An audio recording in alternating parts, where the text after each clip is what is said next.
na nakasasakyan po tayo, vehicle. Ikot po tayo dito sa tawag ito, papasok ng Vista Mall, hanggang sa looban po ng Carissa, ikot papuntang Punta Uno. So kung wala tayong mahuli, lipat na naman tayo dito sa parking naman ng division. Ang goal lang naman po natin dito, yung implementation ng curfew hours, 10 p.m. to 4 a.m. para sa mga minor. Tapos yung mga pag-iinom sa kalsada, yung mga naka-half naked o yung nakahubad na tao sa lansangan, sitahin din natin, at saka yung mga nagbibidyoke. So yun lang po yung sisitahin natin. Special din po sa mga, kung nasa bakuran naman po sila, okay lang naman nasa loob ng bahay, sabihan na lang natin. Pero yung talagang nakakalat sa kalye, yun po yung isasakay natin sa mobile ng PNP. So ganun pa rin po tayo kahapon, katulad kahapon na kalat at para mas marami tayong mahuli para tayo sa lubong. Ngayon, ang gagawin natin ngayon, dahil malayo yung Carissa pa, sasakyan po na tayo, ikot po muna tayo dun sa circle. Then pagpasok natin sa looban, doon po tayo, yung kung sino po yung mag-guide na mas maganda yung yung crime prone area talaga, o yung mas sa tingin nyo po yung makaka-identify ng talagang mas maraming kabataan na nagiinom para direct to the point na tayo na doon tayo sa may mahuhuli tayo. Tapos after po nun, ang Carissa po ba kanina po yun? Sige, Punta Uno? Punta Uno. Saan po natin pwedeng dalhin yung mga mahuhuli? Court na lang. Sa pinakahuli natin, court na lang po tayo sa base. Punta Uno court. Phase 6. Para ihanda na rin po yung blatter para susulat po natin yung mga pangalan. And bago sila i-release, i-lecturean po na sila. Yun lang naman po.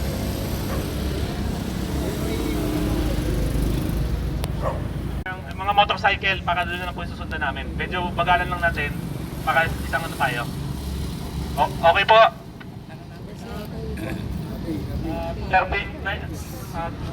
8:40, start na po tayo ng lumakad sa papasok ng Punta Uno at saka Dos.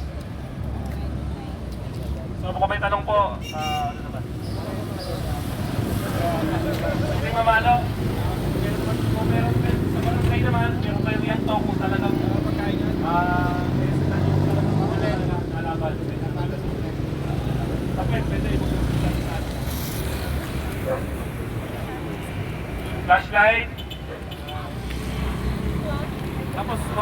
Tapos wag po natin yung pakikiusap natin sa mga tao, kung pwede pakiusapan sila, huwag naman yung masyadong huwag naman yung masyadong pagalit, yung talagang yung pakiusapan natin na, sir, kayo po ay mayroong ini-implement ng SILG, kayo po ay nag-violate, sumama po muna kayo sa amin para kayo ay lecturean muna sa barangay. At paratis may paliwanag po yung ating ginagawa. Sa susunod po na pag-ikot, natin lang po namin yung paligid. Matitigil siya. Kapag nag-third, pangatlong violator sila, pwede na namin po silang i-turn over sa MTC para mapailan ng kaso at tumaris po yung mga violator. Talagang pasaway. So ngayon po, lang po tayo talaga ngayon.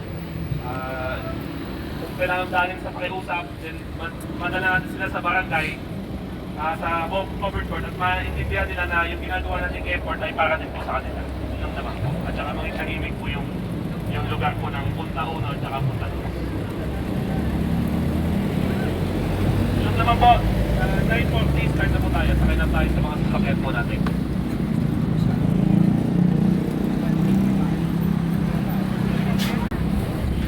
So ayan guys, mayroon tayong 3 violations sa bawat tao na nagkakamali. Pagka nakatatlong violation sila na lagi na lang napupunta sa ganyang case, nahuhuli, nagkakaroon ng pwede na tayo i-turn over to PNP to file charges talaga. So ganyan po kahigpit ngayon ang ating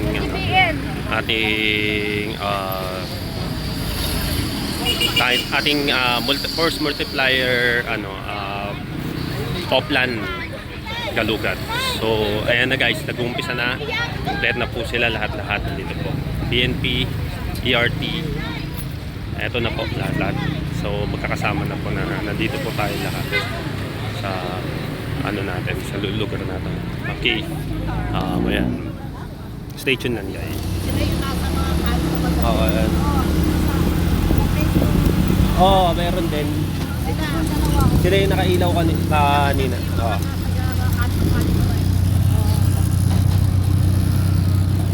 Dito na kami.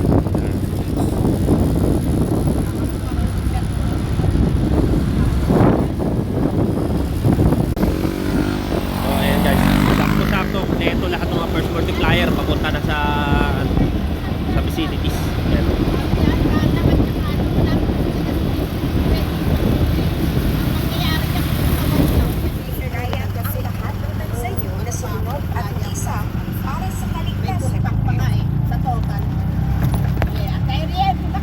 So ayan na guys, andito yung mga first multipliers, PNPs for the sa Oplan Galugan. So ayan guys, remember guys, bawal talaga na ang menor de edad dito. Nangunguha na talaga after 10 AM, 10 PM, sorry, 10 PM hanggang 4 AM ang duration. So kaya ngayon binabawalan na nila na magkaroon ng mga bata na lumalabas, saka mga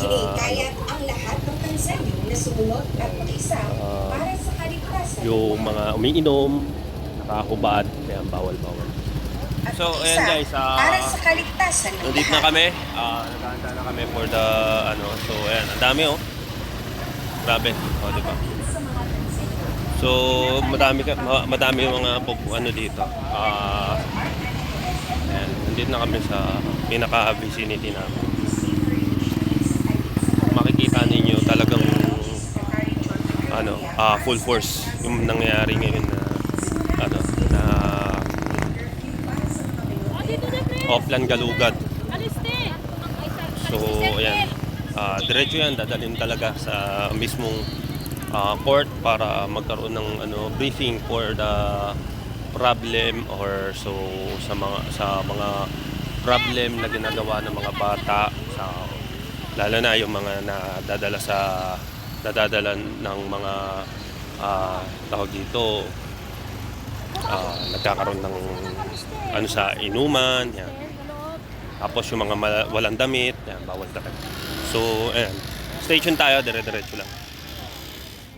Okay guys, kung mapapansin ninyo guys, naglalakad na kami.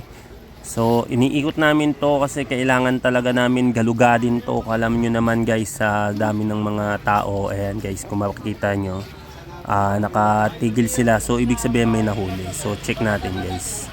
So ano yung case.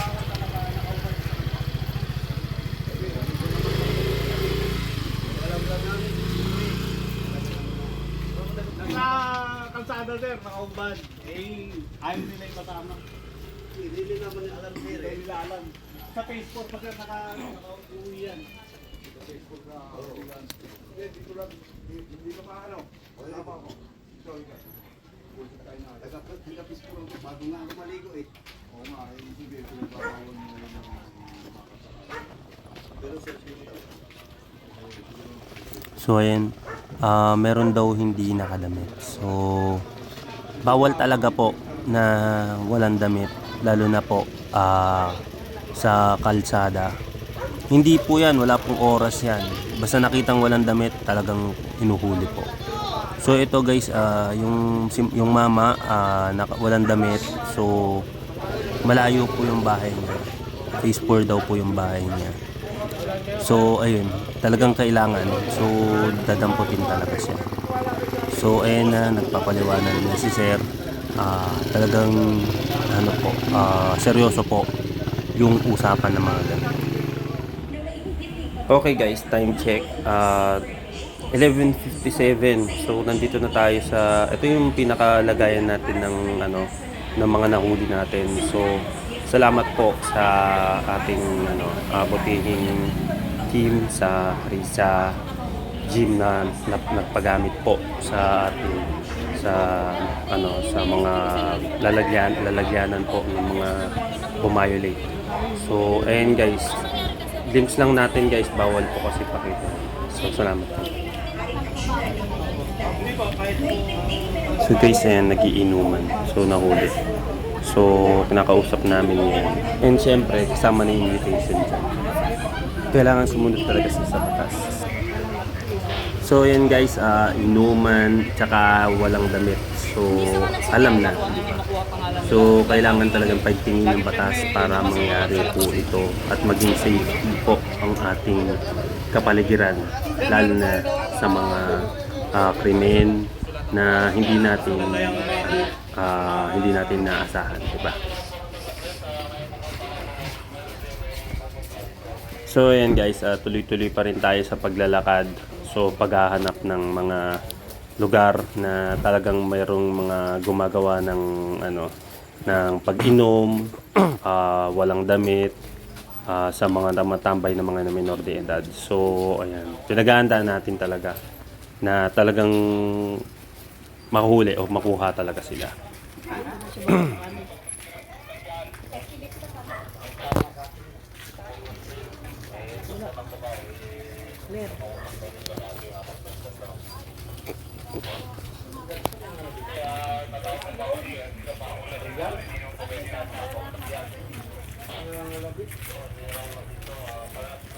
Yun ako lang.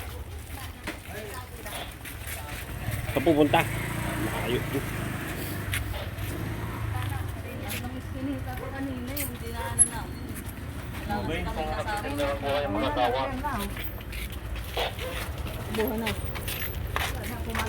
Dito may daanan pa dito.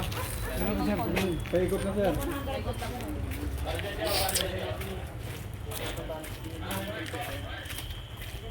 Yung pusa sumasama sa atin, oh. Highway na yan dyan eh. Kasama daw siya sa magro-robing. Saan ang nanay niyan? Andun pa yan, andun. Yung sa may nakahubad na ano. Yun sa taas? Oo. Ano? Tara. Ano? Hello. Si mama. Ayaw umapak yung basa. Aba, arte mo ha. Ayaw pumapak ng basa ha.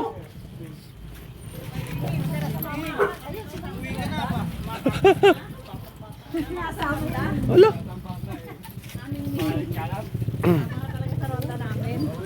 Wala, sama talaga. Sige, sumama ka na. Nandun pa yan sa may yung walang damit. Oo, doon sa may bukanto, no? Oo.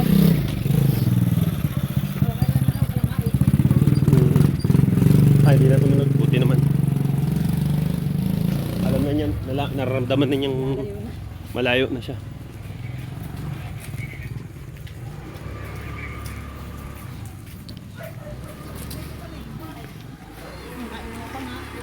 O, sumama pa rin. Hindi na. Huwag ka na sumunod. Wala. Huwag ka na sumunod, malayo ka na. Uy. Wala. Oh shit. Phone. Huwag ka na sumama. Wala. Wala, sumama na. Aming, huwag ka na sumama, malayo kami. Lo. Susama ka. Huwag ka na sumama. Mag-aano ka din?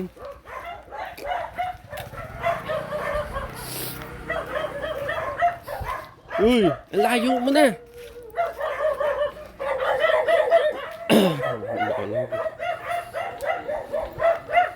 Ming, huwag ka na sama ha, diyan ka na lang. Huwag ka na sumama. Uy, malayo ka na. Malayo ka na, uy. Uy, malayo ka na. Ay, sus. Ay, sumama to. Ano sumama?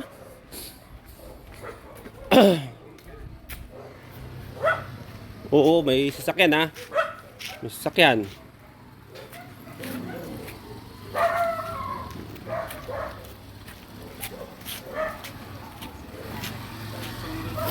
Kaya nga, yung sumunod.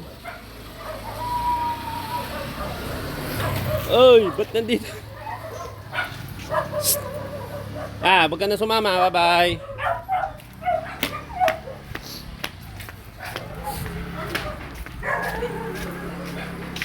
Hello. Ako, huwag ka magpapaampon sa akin. Ako na nga, ampon ng posa. Totoo lang.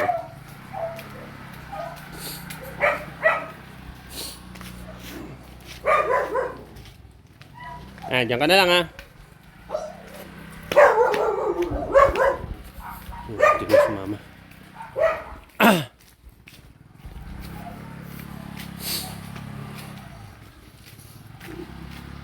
Wala, sumama pa rin. Baka mag-aampun ako ng puso. Parang gusto sa sayo eh. Uy! Mag-aampun ako ng pusa na wala sa oras ha. Sinundan ako. Shhh!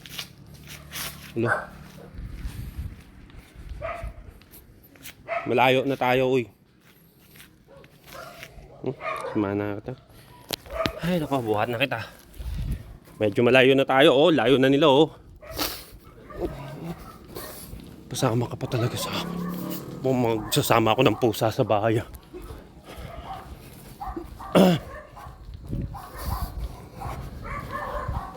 Pause pa, pagod na pagod ka, no?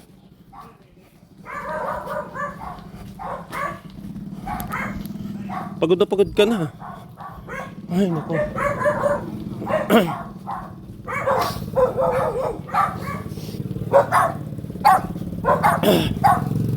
Layo na natin, oh. Iniwanan na tayo, oh. Yung puso mo, tumitibok-tibok na, oh. Oh. Oh. Sama ka? Sige. Oh. Ano?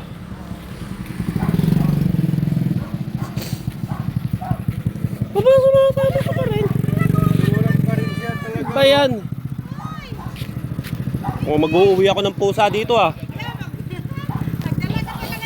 Magdadala ako ng pusa, ah. Pagod na eh. Oh, tibok ng puso nito.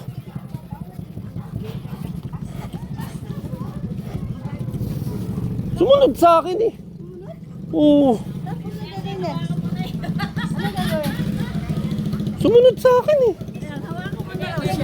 Okay, uwi ko to. Bahala. Kaya nga, baka ganun na nga. At least kahit doon sa lagay na sa ano. Mayor Art Angelo S. Alejandro na mahigpit patupad ang DILG Safer Initiatives alinsunod sa inanunsyo ni DILG Secretary Joel Remulla para sa kaligtasan ng ating bayan. Simula na ng gabi, may curfew para sa mga menor de edad o labing ang mga mahuhuling nasa labas ng walang sapat na dahilan ay maaaring aksyonan ng mga otoridad. Mahigpit din Sumama sa akin. Sumama sa akin. O, dito ka na. Sumama ka na. Iuwi na kita. Uwi na lang kita.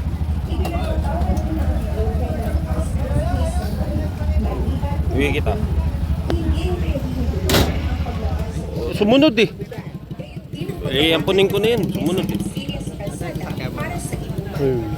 Yung ano. Nasa sa kanya pa. Yan yung ano eh, yung doon sa ano, yung walang damit naglista na walang damit. Sumunod ng ano, tataka ako, mamaya umabot na nung palabas na tayo sa highway, sumasama pa rin. nasunod at mag-isa para sa kaligtasan ng lahat. Hindi, dadaling ko yan. Oo, Nasunod na kay kuya eh. Mabatid sa ingatan sa inyo. Oo, alagaan ko to. Yan ka lang. Bantay ka lang dyan, ha.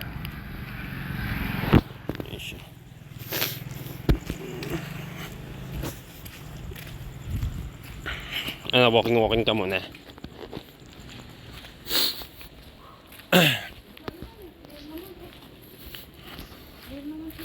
Malinis to ah. Oo. West din nga. Ano to? Di, tinitingnan na lang. Ang gaganda kasi ng bahay. Yung ginawa dyan sa aso? Yung ginawa? Yung ginawa dyan? May sugat ano? Hindi. Kinilayan. Ha? May sugat dito. Hindi, kinilayan. Pinulayan? Nilay? Oo. Drawing yan.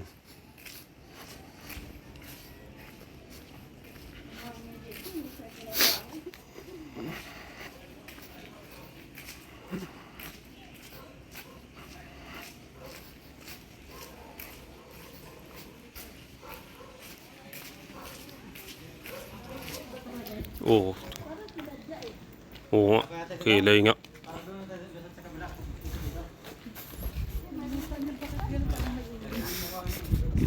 Ginawa, dinrawingan ng bata siguro eh.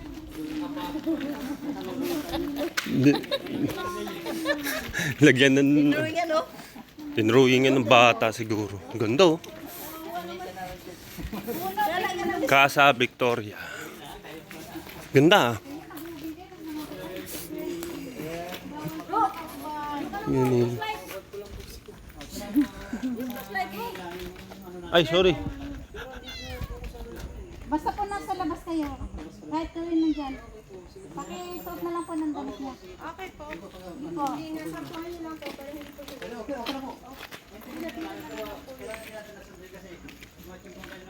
Ulit, may kasama po ka rin ulit.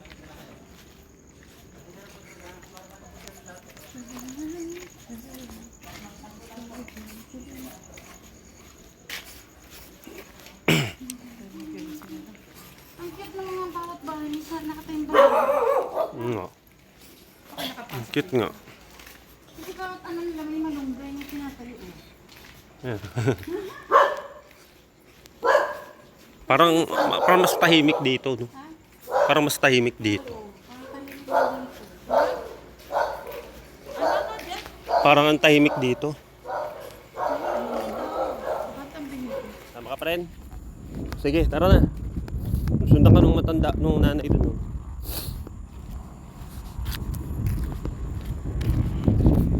Sinusundan ka. Ano? Papampong ka na? Ha? Ayun oh, may ano, mukhang gusto kong ampunin oh. Ano, papampon ka na? Papampong ka na? Ngayon doon, dito ka sa Westdale. Ano, papampong ka na? Hindi. O tara na. Eh. Hoy. Ano, diyan ka na? Diyan ka na? O tara, alis na ako. Bye bye. Sama ka? Ayan, sama na ako sa gusanting.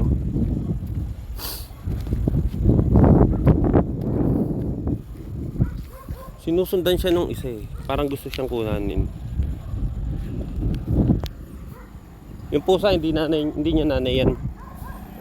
Taga Westdale yung... Ito taga Westdale eh. Ano. Parang gusto ampunin. Ano, papaampong ka na? Hindi. Sama ka sa akin. Uli sa akin.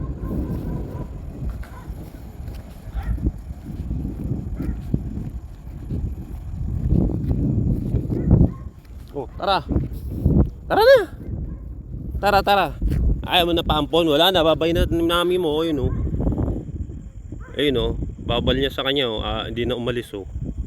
Wala na. Ano, tara na. Sumama ka na. O, di sama ka sa akin. Tara. Dito ka na. Sama ka na.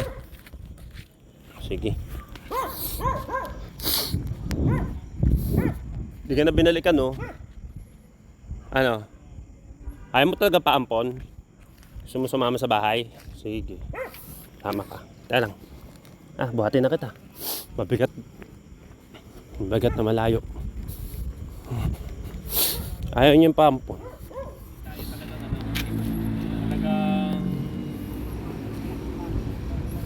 tawag ito yung talagang may puso kayo sa ano sa kahit walang sahod eh kung titingnan nyo, di ba? Then yung mga realization natin dun sa kanina, although may mga sumasagot, may mga ano, talagang ganon kasi nasaan tayo eh. Hindi nila maintindihan yon. Kasi ang layunin lang naman natin talaga eh maging peaceful lang natin.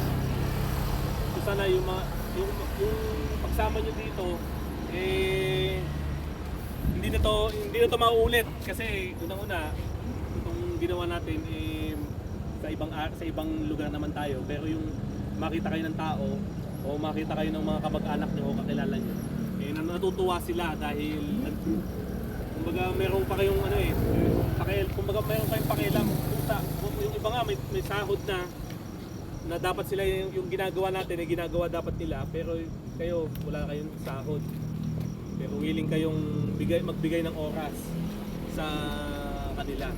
Ganun din tayo. Ang layunin lang naman natin eh maging peaceful lang naman yung bansa.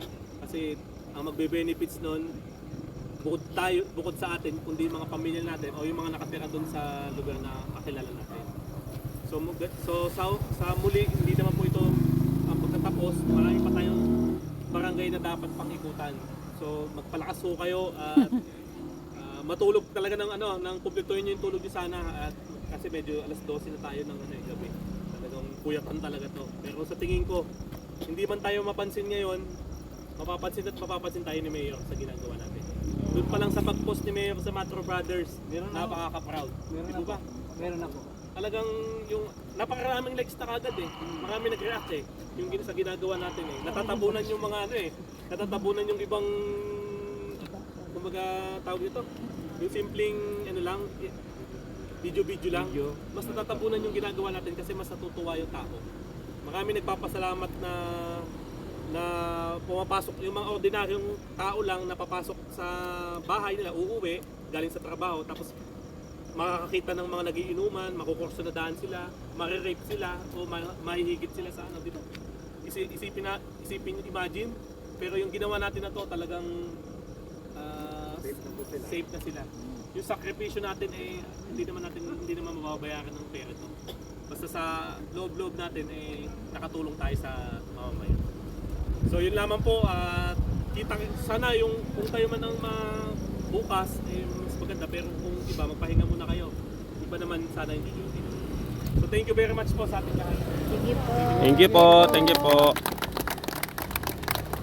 Yun, ipapamalita ko na talagang thank you po sir, thank you. Yun, tapos na. Larga na kami. And ito, kasama ko. Medyo ano na mamaya. Mamaya pakainin ko to. So ayan guys, maraming salamat po sa lahat ng mga kasama namin. Thank you po sa PNP, sa all of the Tansa forces, mga force multipliers. Ayan po silang lahat. Mga wala po yan, mga bayad, talagang full volunteered po yan. Talagang nasa puso po namin yung mga talagang suporta dito. Thank you po. Maraming salamat po. Una sa Punta, sa Grandiosa, Punta Dos, tapos sa Prisa, naikot namin yan hanggang dito sa Westdale. Maraming salamat po sa inyo. Thank you.